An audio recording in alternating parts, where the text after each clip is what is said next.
you would fire 75% of the bureaucrats in federal government. Some of y'all are getting giddy about this. You get rid of the Department of Education, the FBI. Apparently, Dr. Phil shuts down Vivek Ramaswamy. So Dr. Phil confronts Vivek for being what's deemed as a lying hypocrite. And Vivek starts off strong, saying that we can agree and still have, or disagree and still have respect. But Dr. Phil stops him in his tracks with the clip of him at a debate stage and stuff for not being respectful, and asks Vivek if he would do it differently, and he basically says yes, because he would have been better with messaging, and conservatives need to do better, to be better with messaging.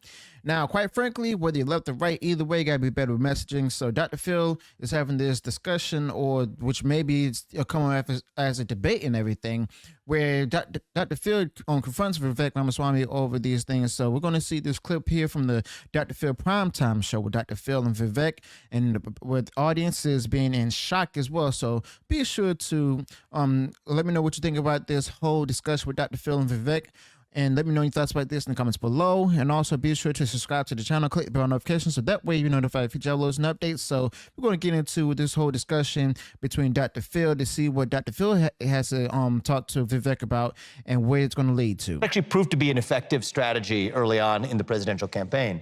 And so by the time of the first debate, I was at the center of that debate stage. I was the principal topic of attack from all directions on the debate stage. And I don't even blame the other candidates, just the way this game is played. And I have to admit, it took me a little bit by surprise.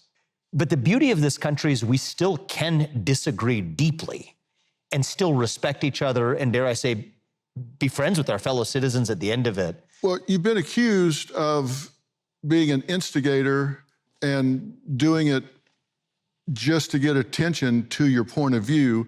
Let's take a look at this clip from our friends at News Nation. She's gone by Nikki for her whole life. My deal is I'll call her Nikki when she can say my own name right. That's our little fun side bet there. I don't have a woman problem. You have a corruption problem. And I think that that's what people need to know. Nikki is corrupt. This is a woman who will send your kids to die so she can buy a bigger house. Nikki Haley and Joe Biden, who still support this, what I believe is pointless war in Ukraine. Neither of them could even state for you 3 provinces in eastern Ukraine that they want to send our troops to actually fight for.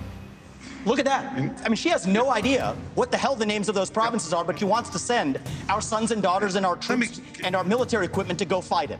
So reject this myth that they've been selling you. Don't interrupt me. I didn't interrupt you. Hold on. Nonsense is not a spew. This man is spewing nonsense. Say something. This is the 4th debate that you would be voted in the first 20 minutes as the most obnoxious blowhard in America. We're now 25 minutes into this debate, and he has insulted Nikki Haley's basic intelligence. Look, if you want to disagree on issues, that's fine. And Nikki and I disagree on some issues. This is a smart, accomplished woman, and you should stop insulting her. First and foremost, coming from a man and a woman who stated that Trump would not win the election and stuff, where they stated that Kamala was going to win or Joe Biden was going to win. And look how the tables have turned. Got pretty intense. Would you do that differently today? Yeah, I would tell you that I actually was not attacking anybody in the race, but I did take the philosophy of, you know what, if you're going to hit me, I'm going to hit back harder. I think I would have been much more focused on making sure that people understand why I'm in this. What are we actually running to? And I think that whether it's with respect to the left or whether it's with respect to fellow Republicans, I think one of the mistakes that, frankly, I've made, but I think we often make as conservatives too, is we know what we're against, but we have to also do a better job of articulating who we are and what we actually stand for. I've railed against wokeness, I've railed against the transgender ideology, climate ideology, COVIDism, which I think was a religion in the country, but what do we stand for? We sometimes forget that part.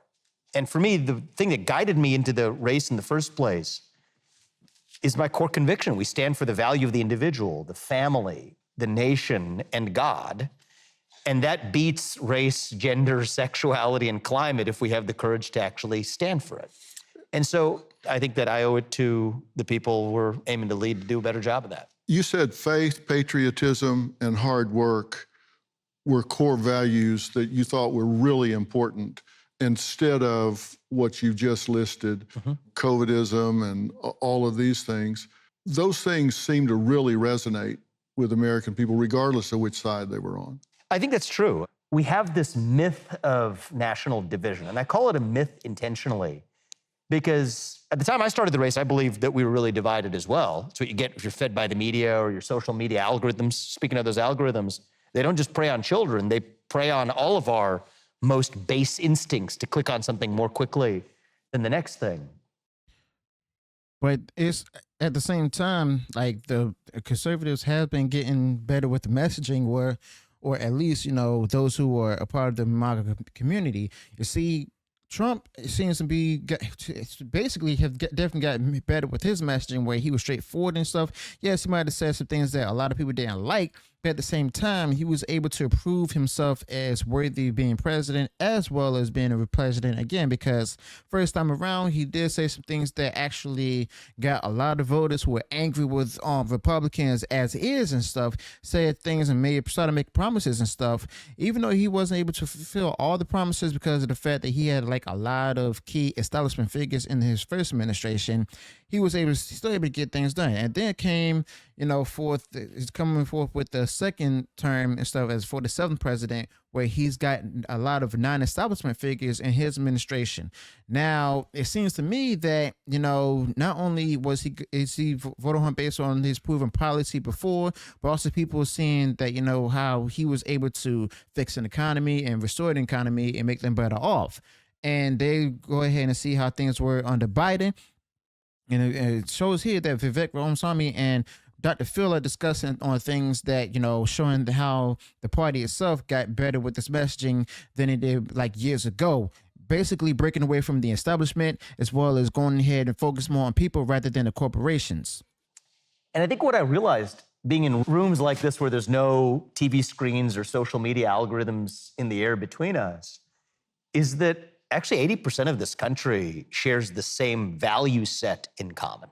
But all we have to do is overcome that culture of fear that I talked about earlier. And so one of the things I try to do in this book is really to highlight, once you overcome that culture of fear, you may disagree with your neighbor, but you can be closer to him. The way you speak with respect is not just telling somebody what they want to hear or some woke-washed version of what you think they want to hear, but respect them enough to tell them what you actually believe. Well, we have the issue today because a lot of people who are unhinged on the left are basically condemning those who voted for Trump. Now, we've seen here with this Dr. Phil discussion with Vivek Ramaswamy that, basically you could be able to disagree with each other but still respect each other. But the issue is people on the left aren't willing to do that. And some people who are on the right and everything at the same time, they're not willing to do it either. But, it shows basically the kind of people that they are, how hardened their hearts are. And how cold their souls are too. And we've seen that, recently we had Thanksgiving and everything. A lot of people in the black community and stuff condemning people who voted for Trump and stuff, telling them not to come over for Thanksgiving, don't even show up. And you also have white liberals out there who are condemning those in their family just because members of the family voted for Trump and stuff, or they could have been their own liberal and stuff in their own family who didn't vote for Trump and then just went on ahead and just basically stayed away from them. So it's pretty much some messed up stuff here, and it's crazy with this Dr. Phil discussion. Everything that's happening in this discussion is actually, turning out to be true. And I think the more we do that, the more we're going to rebuild trust in this country. And I think open dialogue is the only way we're going to get there. And I feel like we have a special responsibility to set the best example we can for the next generation who's missing that national pride. Well, the book we're talking about, by the way, is Truth, The Future of America First. And one of the things that you talked about is that if you were elected president, you would fire 75% of the bureaucrats in federal government. Some of y'all are getting giddy about this. You would get rid of the Department of Education, the FBI, EPA, that you would just get rid of, which would be millions of jobs.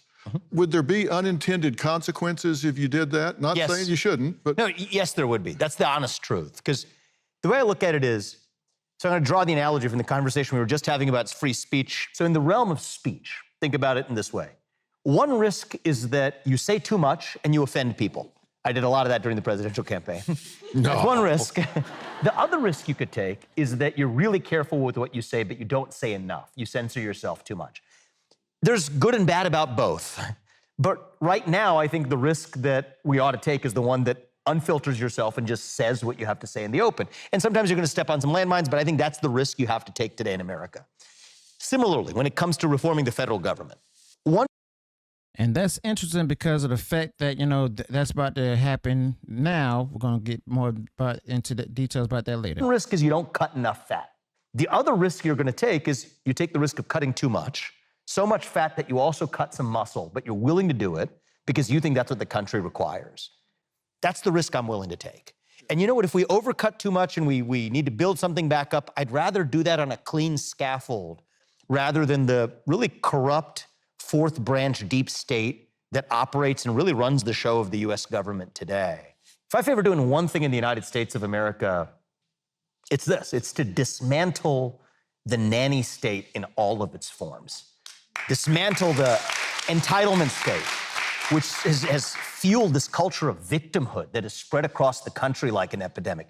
This regulatory state, which says that we don't trust you to govern yourselves, so we're not going to let Congress make the laws. We're going to have unelected bureaucrats who you can't vote out do it instead. Every form of the entitlement state, just shut it down, and I think that's how we save the country. But when you That's crazy because that's showing, even though Vivek Ramaswamy did lose in the primaries and stuff, he was able to go ahead and secure a spot within Trump's administration, his new administration as a leader of Doge with Elon Musk. Now, Vivek did tell Dr. Phil this, and now we're seeing this play out in fruition and stuff, or about to happen as soon as inauguration is concluded. And Dr. Phil seemed to, you know, I mean, I'll be honest, didn't seem like, you know, Dr. Phil didn't do much pushback. At the same time, this didn't really, you know, seem as a debate, more kind of like a devil's advocate kind of thing. But it was a good devil's advocate kind of thing because the fact of the matter is we have Dr. Phil talking with Vivek about policy as well as what Vivek has said. And, you know, Vivek admitted that, you know, he would have done things differently because he was used to the way, like, what he was brought up to do. If someone hits him, he got hit back harder and everything. But, and that also shows that, you know, it doesn't coincide what we believe in, which is, you know, repaying not evil for evil, instead repay evil with good, overcome evil with good, I mean. But yeah, Dr. Phil seemed to learn a lot from Vivek in this discussion. So let me know what you think about this discussion. Do you think that Vivek was right, or do you think that, you know, maybe Dr. Phil should have just pushed back even harder? Let me know your thoughts about this in the comments below. Also, be sure to include any additional thoughts you might have with this particular topic. If you enjoyed what was shared in this video, go ahead, smash the like button, and share the video far wide across social media. And if you haven't done so already, enjoyed all the content that I put out there, go ahead, subscribe to the channel, click bell notifications, so that way you're notified of future uploads and updates. Till then, peace.